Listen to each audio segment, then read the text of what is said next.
Manson ne s'entourait que de gens faibles. Scott Michaels a créé le Helter Skelter Tour, une visite guidée des lieux clés de la tragédie Manson.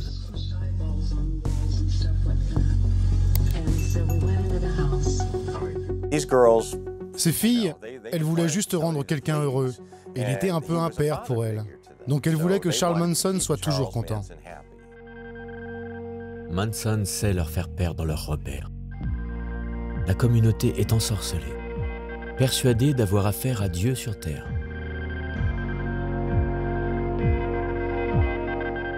Il jouait beaucoup sur la privation de sommeil de ses disciples, qu'il allait constamment réveiller la nuit pour les priver de sommeil, pour les abreuver de ses croyances. Alors, quand le gourou leur confie que l'apocalypse aura bientôt lieu, les membres de sa secte le croient sur parole. D'autant que ceux qui l'ont averti ne sont personne d'autre que les Beatles eux-mêmes, dans leur chanson Helter Skelter. Pour Manson, c'était apparemment le nom d'une révolution qui allait avoir lieu. Le peuple noir allait contrôler le pays. Et les seuls blancs qui survivraient, ce seraient les membres de la famille, qui iraient se cacher dans une grotte dans le désert. C'est même dur à expliquer sérieusement, c'est tellement ridicule. En juillet 1969, le délire paranoïaque de Manson devient incontrôlable. Suite à un règlement de compte sanglant entre un des adeptes et un dealer. C'est le premier crime de la famille. Il semble déclencher une rage meurtrière. 3 semaines plus tard, le 8 août, le gourou convoque ses plus fidèles adeptes. Ce soir-là, il leur transmet une nouvelle fois son obscure vision du jugement dernier.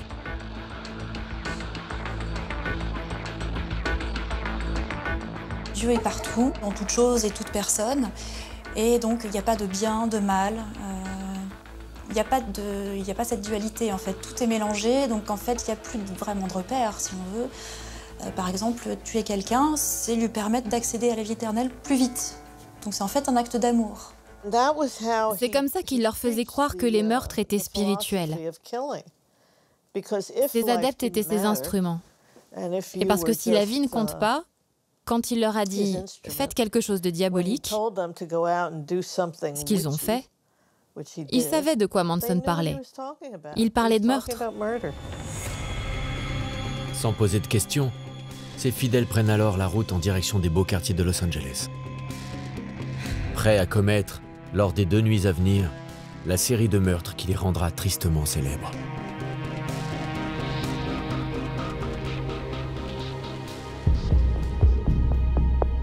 9 août 1969. Los Angeles se réveille. Ce matin-là, lorsque Linda Dutch téléphone à sa rédaction, elle apprend qu'un tragique événement a eu lieu. L'actrice Sharon Tate, 26 ans, a été tuée dans la nuit, poignardée sauvagement de 16 coups de couteau, alors qu'elle était enceinte de 8 mois. Depuis 2 ans, elle était à l'affiche de films à succès comme Le bal des vampires. C'était la femme de Roman Polanski. C'était une actrice sublime, une beauté blonde. Et elle était aussi connue pour être très douce. Tout le monde aimait Sharon. Roman Polanski est à l'étranger. Mais aux côtés de la starlette gisent 4 autres cadavres. Ceux de 3 de ses amis et d'un visiteur. Les victimes ont été, comme elle, poignardées à mort. Les meurtriers ont laissé des messages en lettres de sang sur les murs de la maison. Ils ont inscrit les mots « porc » en référence à la police et « Helter Skelter » sur un des murs. Pendant longtemps, personne n'a compris ce que ça voulait dire. Le lendemain, c'est un couple de commerçants qui est découvert massacré dans cette maison de l'autre côté de la ville. Los Angeles est en plein effroi, d'autant que la police patauge complètement pendant 3 longs mois. C'est Susan Atkins, une des adeptes de la famille, en prison pour un simple vol de voiture, qui va les mettre sur la piste de Charles Manson. Pendant qu'elle était en prison, ici à Los Angeles, elle a dit à sa codétenue qu'elle avait joué un rôle dans cette affaire de meurtre.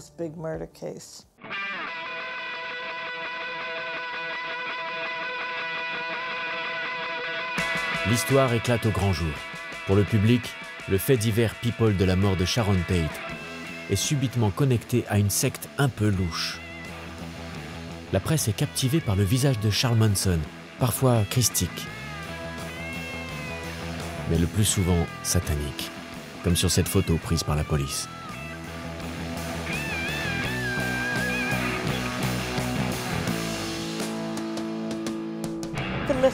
Le mythe de Manson a commencé avec la une du magazine Life. Ils ont choisi une photo de lui avec son regard de fou et ses cheveux tout ébouriffés.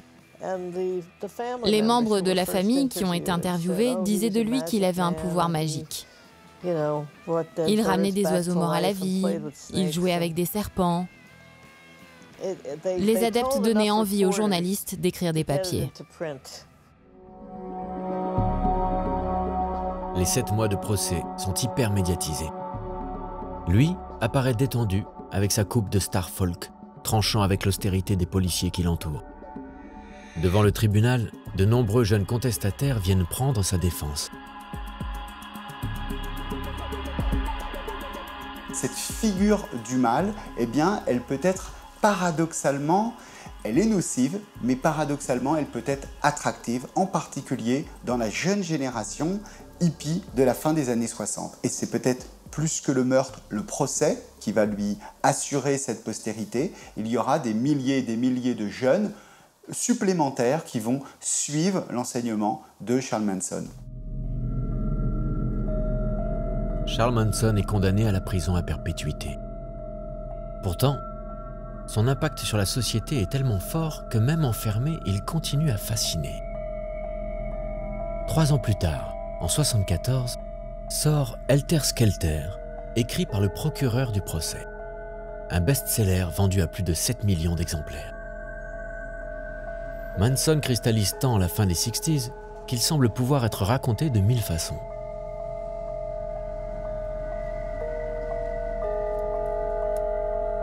On peut écrire un livre sur Charles Manson et la question raciale. On peut écrire un livre sur Charles Manson et ses relations avec le milieu artistique.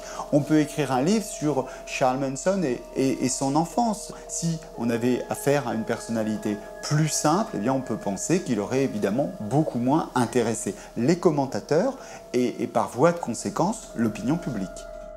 En tout, 200 livres reviendront sur son histoire au fil des années. Charles Manson est tellement connu de la culture populaire que les auteurs de l'Inspecteur Colombo l'utilisent même dans une intrigue. Il y a toujours un nouveau livre, toujours un nouveau documentaire. À chaque fois qu'il y a une demande de libération conditionnelle, c'est au JT. Les gens sont fascinés et ça ne finira jamais. À partir des années 80, il accepte de plus en plus d'interviews télévisées. Pour les journalistes, le questionner, c'est en quelque sorte se confronter au danger, comme devant un animal en cage. C'est à ce moment-là que le spécialiste en criminalité, Stéphane Bourgoin, l'a rencontré. J'ai été complètement happé par son regard. J'ai eu presque l'impression qu'il ne clignait jamais des yeux. Son regard est totalement fixe, pénétrant, mais aussi totalement magnétique. Et c'est vrai qu'il se dégage de sa personnalité une aura, une impression de toute puissance. Quand on le voit, on comprend.